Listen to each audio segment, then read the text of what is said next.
Thanks for joining us on Business Basics. Without key results, objectives are just sort of ideas. But an idea is a great thing, but the better idea is to measure anything you're doing.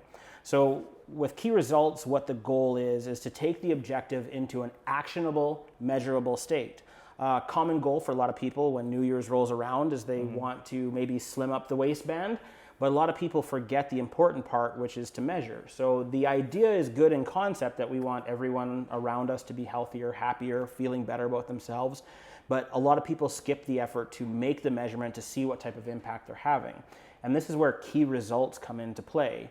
So as a team lead, when you're sort of in discussion about what your team's key results are, what are some of the things you try to avoid doing when it comes to a key result? So we try to avoid setting our key results too vague, and they can be misunderstood based on concepts. So for example, if I have a key result that is a customer client survey, well, we want to have a quality check and a quantity check. So we'd like to set two key results. So the first one would be a quantity check. So we want to send out, say 90%, we want 90% coverage on all of our customers on a customer survey.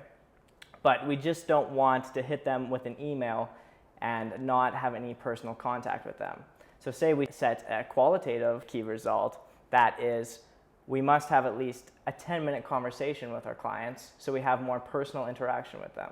Yeah, that's a really great way to look at great way to look at setting the key results. One of the things that we also try to use as a tip or a trick is we always have a litmus test that if you come up with an objective with key results, take a good hard look at it and decide if it looks like a task. If it looks like a task and walks like a task, it's probably a duck. We should probably turn it into a task. And so the real concept is when we look at key results, we want to avoid things like 0 to 100% or make sure to talk to 10 people. We want it to be something a little bigger than that. If it's talk to 10 people, you want it to have it effectively have the qualifying part of the task that determines what the effect of those 10 people are. And then if it is 10 people, we may want to expand it out a little more and really push that challenge. So one of the things that I know in the company you're involved in is that you guys double up your targets for key results. Do you want to explain that to us? Yeah, so what we like to do when we're setting key results is we want to set a number, what we think we can achieve, and then we want to double it. So if we hit 50%, we'll classify that as okay.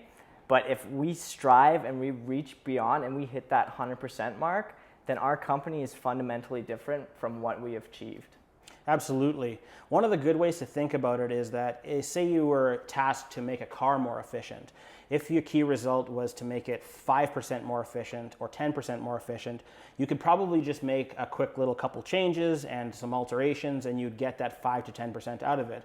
But if you're asked to change a vehicle in the realm of say 30 to 50% improvement, you don't approach it from the same angle. You don't come at it with the same thought process. You say, wow, we're going to be changing things and improving things. This is going to cause us to look at the thing differently and really take a completely different approach to tackling that key result or the overarching objective that's involved with it.